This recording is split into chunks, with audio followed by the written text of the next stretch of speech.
What's up, everybody? Nate, Startup Nation. We are back finally. It's been a handful of months, but we wanted to get this going again now that things are getting a little bit easier to operate in. So I have a very special guest. You're going to hear episodes 38 and 39 today. He's going to introduce himself, and then we're going to talk about some pretty awesome things, specifically around the first episode being deciding if you want to make your profession or your job a passion project, which we talk about all the time, or if you want to make it, scale it to a point where it's going to be your full-scale career where you pay all your bills and have the exit strategies and all that fun stuff, or if you're just going to keep it passionate.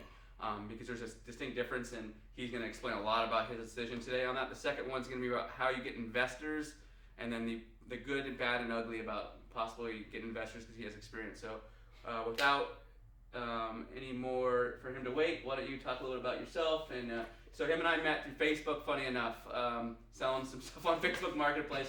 And we're here today, so tell them a little bit about yourself. Hi, how you doing? Thanks for having me, Nate. No problem. I'm Sean Hallamon. I'm the owner and operator of Shadow Ridge Spirits Company in Oceanside, California.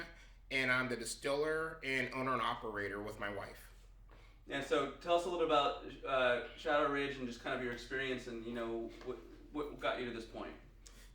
So I've been distilling since 2017. I was a home brewer for decades, and it was a passion of mine. I loved home brewing. I participated in the UCSD Extension Professional Brewing Program, and I kind of knew that I didn't want to do anything with beer at that point, and I had an opportunity to move into distilling, and had an opportunity to actually start distilling 2017 in San Marcos. And now, since 2018, we've been in Oceanside, distilling out of Oceanside Distillers as a secondary brand there. So to give him some more insight, Sean, one of the things that's awesome about him is he's not somebody that's going to talk a lot about himself in the sense of his success, but I'm a big whiskey guy for people that know me, and so I have these at my home bar, and he actually has a few more over there that I'm buying from him today. But the thing with him is that he has a ton of people interested in either investing in his business or wanting to grow it, and he's having to make some tough decisions on if it makes sense to do that because he's far more advanced than the typical guy out of his garage or somebody that's running a little warehouse. There's a lot of people interested in his products and making it scalable, and so I think it was really important for people to hear from him today about him making the decision. He has some experience with some other larger brands too on if he wants to get to that level of the Jamesons and that type of world, or if he wants to say, I'm going to keep this homegrown, plenty of the elder type of concept or smaller, and he wants to make it, which is a beer for people that don't know, that they keep it, they only get so big, because he doesn't want to make it to a point where it's going to be so demanding on him where he doesn't enjoy it any longer, right? Because that's a very careful balance. Everybody goes, I just want to do my passion for a living, I want to do this for a living, and then you end up doing that, and you realize that the passion goes away potentially. Yeah, absolutely. Right? So I think one of the things that probably most entrepreneurs fall into is either they see a void in the market or it's a passion of theirs. So I fall on the latter where, brewing beer was a passion of mine, fermentation was a passion of mine. So now, and moved into distilling. So one of the things that you find with especially probably a less technical business, and one that I feel is a little, I guess I'd call it creative and art forward, where I have an opportunity to create my own recipes, actually see them come to fruition, see people enjoy them, and that's one of the things that I really enjoy. On top of that is that it's an outlet for me also. I mean, I'm able to take something that's in my head, go out, buy ingredients for it, put it together, let it mature in a barrel for a few years, put it in a bottle, and I just enjoy doing that. And I've always felt that if I had to focus more on growing this business, constantly chasing, that I'd lose that aspect of what my passion is. So let's talk about that a little bit, because there's definitely been things like that with people on my podcast and friends I constantly talk about, where you're so focused on, if you had a partner, if you didn't have a partner saying, Sean, are we hitting our numbers this month? Did you make enough money this month? And unfortunately, when you get to a point in a business, that at the end of the day is what you have to focus on is the finances, right? If it becomes something you rely on from a finance standpoint, right? And so you made the decision, and just talk a little bit more about mentally why you made that decision, so people understand. Because what your outlet for you is an outlet to make you happy, to to do things like make a chocolate coffee tasting whiskey, which I love, by the way, and the rye that I love, and you focusing on that what makes you happy, where you were concerned if you had to be obsessive about how many bottles you had and negotiating label costs and bottle costs, that it would pull you away from the outlet. Yeah, absolutely. So what was your mindset on that? So one of my mindset was just being able to stay small in something that I could manage without being beholden to outside forces. Yeah.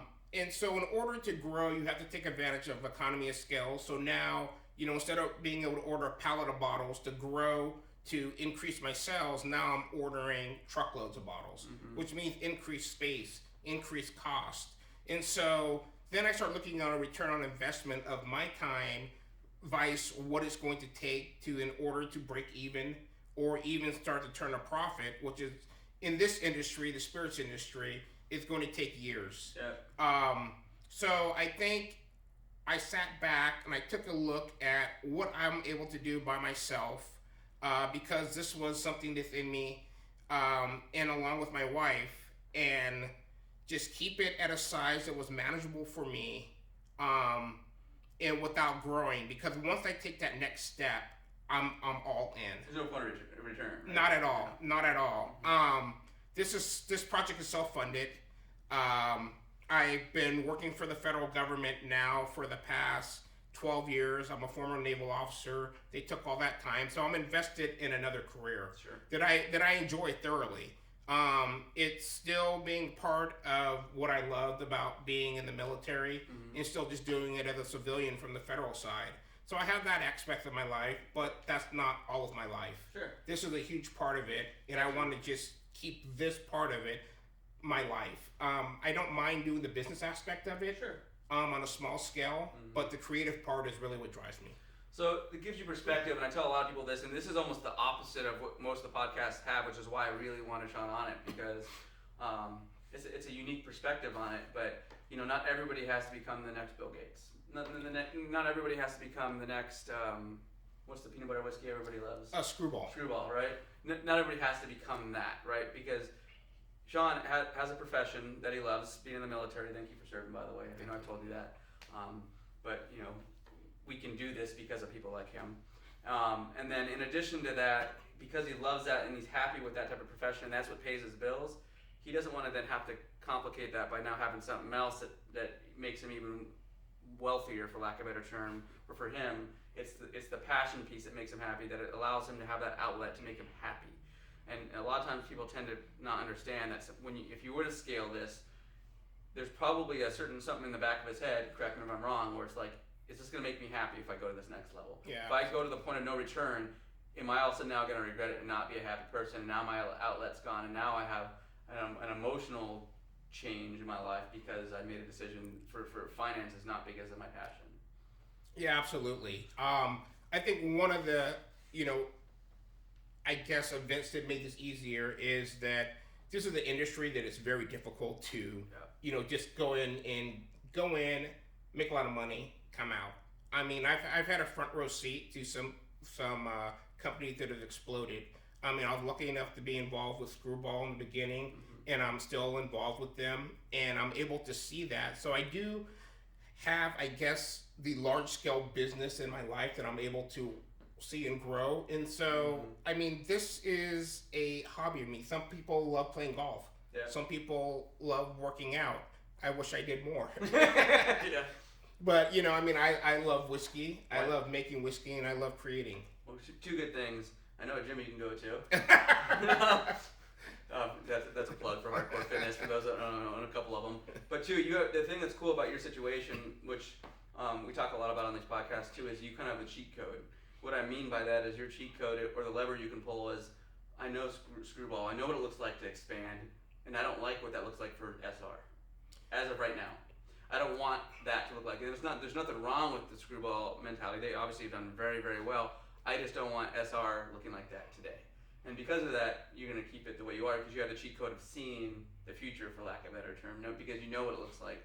Like, Green Guard services a couple thousand restaurants nationwide, so we're pretty familiar with, not as much as you, but that side of the world too, because I end up talking to a lot of CFOs and, even making introductions to, large buyers, my connections, there's a million distilleries out there. There's a million brewers out there, right? And so you either got to know somebody, or it's a grind, and you got to make that decision. Yeah, definitely. And I think, with Screwball, they caught lightning in a bottle. I mean, their story's phenomenal. Yep. How they were able to grow, I'm just amazed at it. And I know that I wouldn't be able to duplicate that. Sure. And it's not. A lot of that's timing too. Right? Yeah, it is. Yeah. And it was very impressive to see them do that. And they have a lot of companies chasing them now because they did such an amazing job doing that. I think my scale and what I'm able to produce is, it's minimal compared to even just other distilleries that are in the county. Yeah. I mean, if most are a nano distillery, we're probably a pico distillery. Okay. Our productions are so small. Our batches are so small, and then also there's a lot of new whiskey companies out there that are popping up every day. Yeah. Vodka companies. And there's a lot of companies that source. Yep. And that's not why I went into this business. Yeah. Yours is passionate, right? You wanted to say, I like the flavors of chocolate and coffee together. Yes. So I'm going to figure that out. I don't want to have to worry about making 50,000 bottles of that, because then I can't spend the time to make my new one. Right? Exactly. And unless you get to and the next episode we're going to talk about is investors, because he did at least go down that road to at least understand what it looked like. And then he made the decisions as of now that not to go it. So stay tuned on that next episode. So talk a little bit about your passion then, because I think a lot of people want to understand why it's your passion, why is your outlet, and how you balance that with the military or as a civilian now. And because I think that if making that decision's tough, but then how you can continue to do it, make it your passion still. So I think a lot of it is time management. I mean, you're an entrepreneur, and you've probably mastered the time management. I think, falling back on my time in the military and then my time in corporate America, graduate school, I think any person that has success in any aspect of their life, it's all about time management. Sure. Because that's the one thing that you can't buy, you can't sell, you can't steal. So you have to learn how to manage your time. So I think where it fell into was my love of creating, my love of whiskey, and then able to take these grains that somebody had and turn them into alcohol, and then actually see the enjoyment on people's faces when they have a time. That's what kind of keeps me going. Sure. That's what keeps me driving, and that's what keeps me wanting to keep producing and making flavorful whiskeys. Yeah, it's obviously the old time thing is with alcohol in general. It's a great social, supplement for when people are out there, right? And so doing that, we just had some of this at our friend's house the other night. We made some old fashions on it, and then it had some neat, right? But having that conversation, talking about you and talking about the story, and enjoying that has to be very rewarding, relevant to what's. And I think you almost maybe lose that a little bit when you scale it. Yeah. Then it's a business proposition. It's not, are people really enjoying it? Clearly they are because of the purchases, but you don't get to have those individual discussions. Yeah, absolutely. And I think that's one of the things that I like about right now only having the spirits available at the distillery and online. Mm-hmm. But, interacting with the customers when they get a chance to come in. And I don't want to say that it's bad, but it's great building a bond over a drink. Sure. And, being able to sit down, relax. And so it's almost like having someone in my living room every time that someone's trying to come over to, have a tasting. COVID has kind of put the stop on that for a while, but, we'll increase our flow and our engagement with customers. Sure. But you're right. I definitely lose that if every time somebody wanted one of our bottles, they go down to their local liquor store and they pick one up or something. You won't get that experience. No, right? absolutely not. That pulls from that passion. And so the reason I wanted to share this with you guys is because I have to commend somebody like Sean, because even though it's hard to get in the industry, I also know people that have wanted to get him to a point where he's, Screwball-esque level, or even, slightly lower than that. The point is he has the ability to grow it. He chose not to do it, which is a very, a lot of humility to do that, and a lot of, it's a tough decision when you have, potentially a lot of money in front of you. But he's doing it simply because he understands the bigger picture, and not everything's driven by finances, right? Absolutely. And so, because at the end of the day, finances, I talk a little bit about this, and this is typical Nate going completely left field, but one of the things I've been passionate about is buying a Shelby Cobra replica and building it and all that, and I just finally got that done. But what I explain to people in those scenarios, you can have the incremental goals that finances will deliver, but those things never just permanently make you happy, right? It's cool to say, yeah, I got it, I like it, but at a certain point, okay, now what? Yeah, absolutely. So if it's all you're hyper-focused on when it comes to business is making that more money, not what the end goal is. For example, for me, it's to spend more time with my family and all that, right? And that's why I'm learning to fly right now. Same thing with you. You want to be able to still have that outlet and that passion, and you don't want to lose that, because then what? Absolutely. Right? I mean, now, and we'll get into this when we talk about investing, but if I want to produce now, I can. If I don't want to produce, I don't have to. Yeah. If I want to go to the distillery, I can. If I don't want to. If you want to go take a 3-week vacation, you're not obligated to meet this big order. Exactly. Right. Exactly. And that gives you a little bit more freedom. Right? Yes. And so working in the military for as long as you did, you definitely didn't have as much flexibility. Not at all. Right? so then being kind of pulled in by another venture is probably played a role in that too, I would imagine. Yeah. Oh, absolutely. Yeah. So that's what I wanted you guys to learn on this episode today. I think it's pretty important for people to understand that, because innately everybody wants to go, my passion, let's make money on it, versus press the brakes. Start asking yourself some of the questions that Sean did today. I think and I'm not trying to detract people from doing it. I'm simply saying just take a look at it, think about it, use a cheat code if it's your experience or talking to someone like a Sean or myself, understanding what that really looks like, being very real with yourself, and then making more of a conscious decision, right? Yeah, I mean, it's a tough decision. I mean, you don't want to kick yourself. Yeah. But then you have to step back. You have to take a look at what do you really want. Yeah. I mean, if it's like you said, if it's just money that's going to make you happy, and there's nothing wrong with that. No. It doesn't make me happy. No. And what makes me happy is having an opportunity to run the business the way that I want to run it. Yeah. And so that's the other thing that you have to ask yourself. If this is your business and you love your business, if you start chasing the dollar, then it might not be your business. Yeah, I would tend to argue too, and obviously everybody has their opinion and you can't argue it, but money can make people happy. But I know many people that are very wealthy, significantly more wealthy than I am, that probably aren't as happy as they should be. Yeah. And I'm not saying that not every single person has a lot of money is like that, yeah. But I can tell you that it just simply creates more problems, especially if that's all you're concerned with. Yes. Because you can only buy so many cars, you can buy only so many boats, it's just, but then I can't tell you how many times I'm at the river in Lake Havasu and a guy's coming by in a $300,000 or $400,000 boat. Tanner behind the scenes here will attest to this because he's always out there and he's by himself. And I kind of feel bad because it makes me wonder, what decisions they made to be like that, right? And it's the same person you see over and over and over again, right? And so my point is make sure you find that passion and that longer term objective that really makes you happy, kind of legacy you want to leave, things like that, versus, hey, I made a ton of money in my lifetime. Yeah, absolutely. So thanks for this episode. Why don't you finish off this episode, and we'll either use it as a separate cut or not. Talk about these a little bit so people can understand what they are. Excellent. And then we can use that for you too. So perfect. Yeah. So this is our American Single Malt. I absolutely love this whiskey. It's very unique.